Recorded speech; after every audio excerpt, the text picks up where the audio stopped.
Welcome back to Jordan's Everyday DIY. For those of you that saw our introductory video, we showed a number of projects that we did throughout our home. However, we did those projects just to demonstrate some of what we'd be showing in the future. We did them before we started our YouTube channel, so we don't have any video of them. We've had a number of viewers request that we show them or explain to them how we did some of those projects. So today we're going to do that on our fireplace makeover. So when we moved into this house, we actually have two fireplaces and they're dual sided here. So we're going to show you both of them. This one is in our living room, and when we moved in,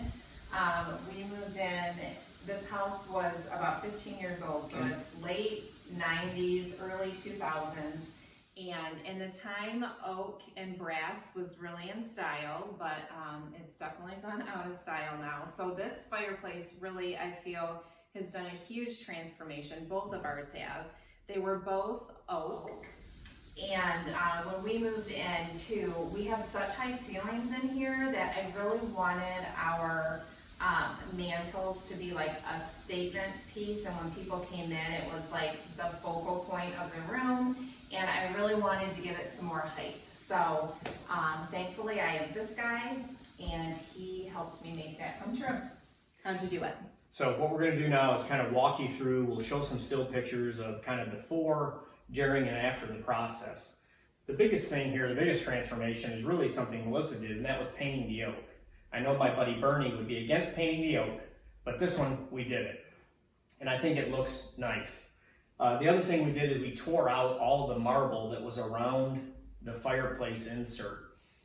Do you remember what was here before? I think it was green. Yeah, I think it was a green marble. I think, yeah. It was dated. What we put in place of it here is just a veneered stack stone that you can buy at a number of stores. And for a project this size, it's a very affordable option to dress this up very nicely. So between pulling out the marble, putting in the stack stone, painting the mantle, I will link below what paint I used. I think that's a really important thing to know. When you're painting wood, and especially like any kind of trim or banister that we painted, you really want to make sure that you use the right paint. So I'll link that below. Yeah. The other thing Melissa wanted on this was, like she said, kind of this grander, taller area, especially in this room. This mantle looks so small and out of place. So what we did is we actually just took some trim. This was built out with the drywall. We trimmed it out with some molding. The back surface of this is actually just the drywall that was there. Put some crown molding at the top of it, hung something there, and it looks a little bit more significant, gives some mass to this column that goes up in the room. Yeah, I think, and it was really, I say easy because I didn't have to put any of that wood trim up. But honestly, just painting that wall out white and trimming it out made a huge difference. So I'm really happy with it. Great job, honey. Oh, thanks. So what we'll do now, we'll move some of this equipment, we'll get it in the other room on the other side of this and show you the kitchen side. All right, so we've transitioned over to the kitchen side.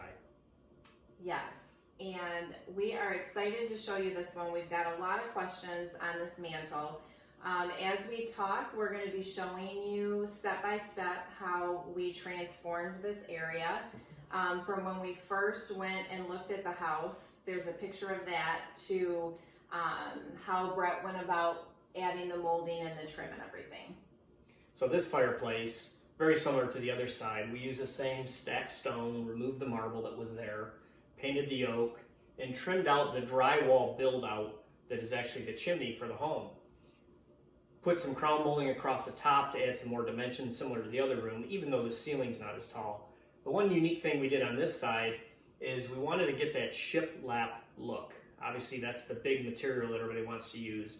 But when you go to a store and you want to buy a shiplap, it's actually at a premium. So we came up with a very affordable way of doing this. At Home Depot you can buy a 1/4 inch thick tongue and groove cedar plank flooring. It comes in a package. The package covers about 14 square feet. They're 8-foot long pieces. I think it's like $20. So for $20, we used that same flooring to create this shiplap feel and these horizontal lines behind the clock. Caulked it all out and painted it up to make it look like a shiplap. Yeah, and we're going to link that information down below too, because I feel like that is such a great trick to learn. We've used that in other projects we've done as well. Yeah.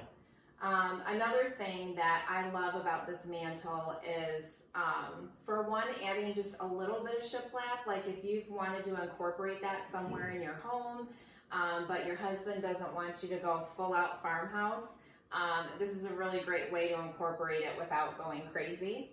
And I just love the height that it gives. Again, I know we talked about that in our living room, but our living room has, I think, 18-foot ceilings in it, and our ceilings in our kitchen are not as tall. But this is another thing that you can incorporate in your home, even if you have shorter ceilings. Adding that kind of dimension to your mantle and painting it out to make it higher just really tricks the eye and makes your room look bigger. One other thing that we did in here, there was marble, green marble on the hearth, is that what you call it? On the hearth, and I actually used chalk paint with that. You just want to make sure that you clean it really good. And I put the chalk paint down. It's been 5 years now since I've painted that, and it still looks really looks great. like the day she did it. Yeah. So that somewhat explains, hopefully through the editing process, we've been able to show you those pictures that kind of take you step by step through this that a number of you have asked for. So hopefully this comes out well. If you like the videos that we're doing, please hit the subscribe button. Follow us. And if you have any questions whatsoever, if there was something that we did that you didn't quite understand or we didn't explain it well enough, please ask us in the comments. We would love to chat with you. So until next video comes out, stay blessed.